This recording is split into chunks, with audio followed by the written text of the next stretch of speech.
The Latin American city of Bogota was once notorious as a drug and crime capital.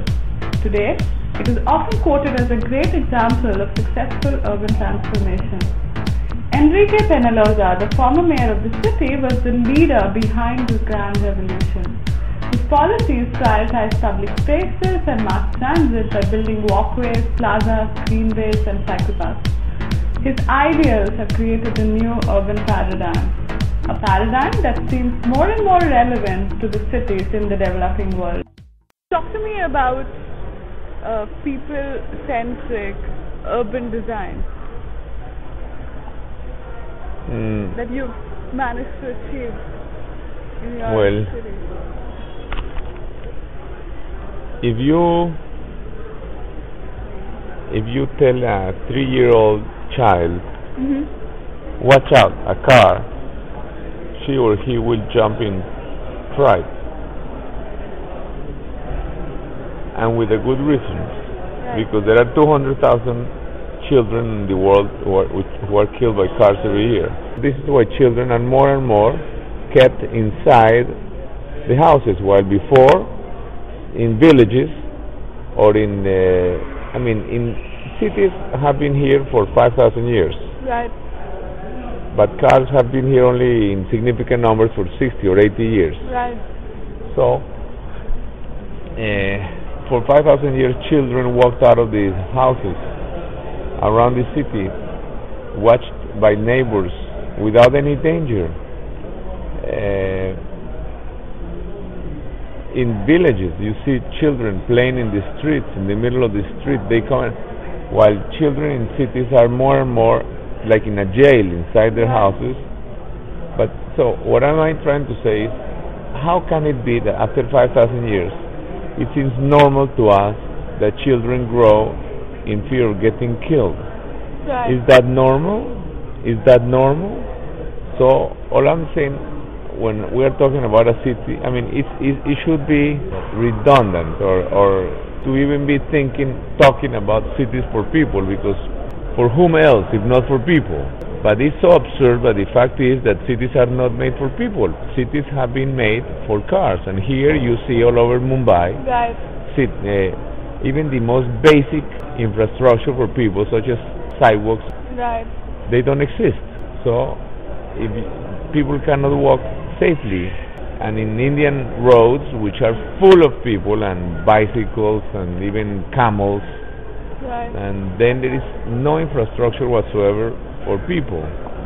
So this is something very simple. I mean, we are not talking of very sophisticated investments or some very genial things, but the most basic elementary infrastructure for a humane environment, so where people can walk without getting killed. What I'm talking is that I find a city where you find many children by themselves in the outside, and old people and people on wheelchairs and things.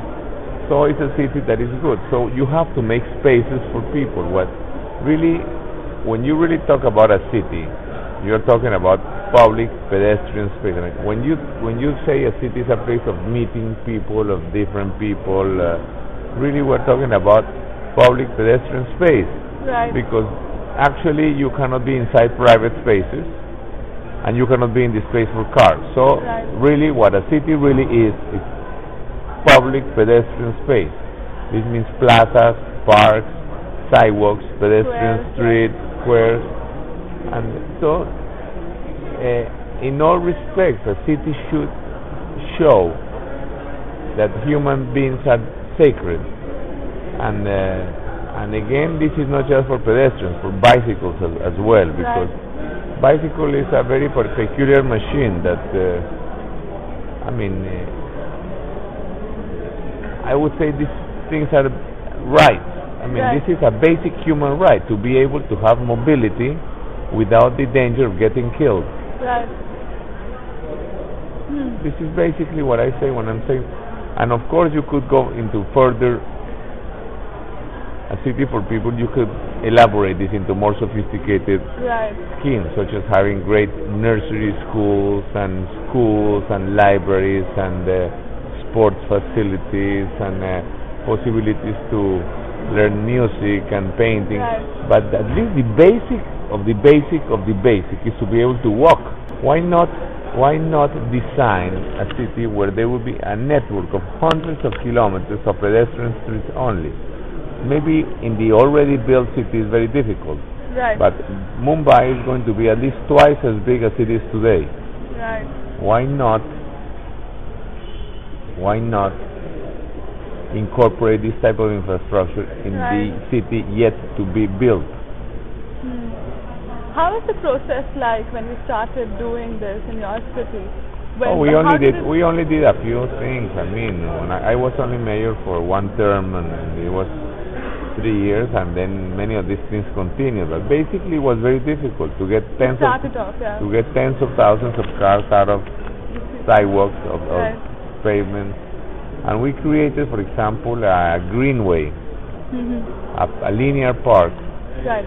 about 35 kilometers long for bicycles and pedestrians, integrating rich and poor neighborhoods. We created a 23-kilometer pedestrian street. All of these small details begin to change the way people relate to each other and to the city. I mean, people behave the way they are treated, Right. and if the city treats them well with respect, they also behave differently.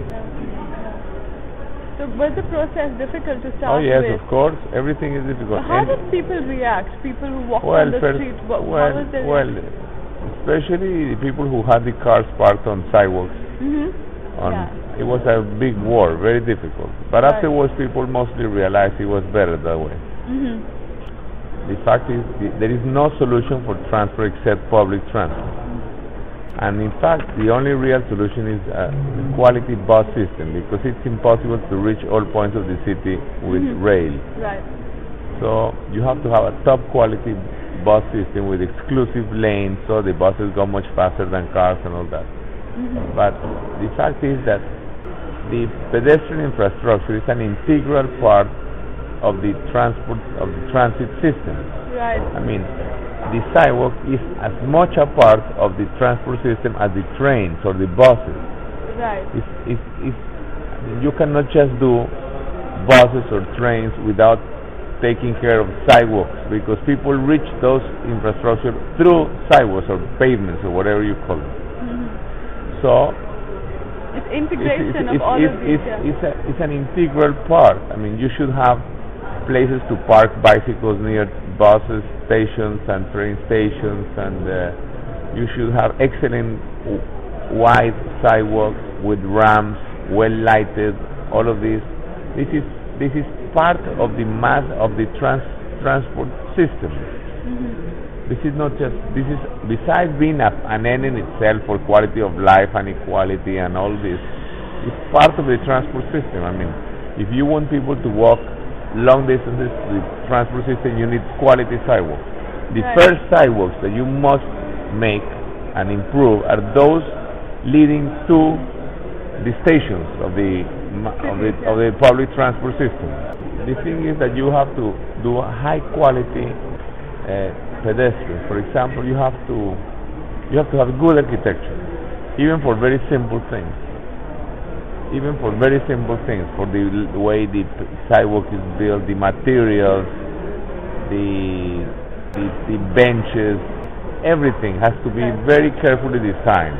Right. And I think if you just do a few very well done, people will appreciate it immediately, and so you will be able to do it elsewhere. But you have to do some very good quality work and architecture.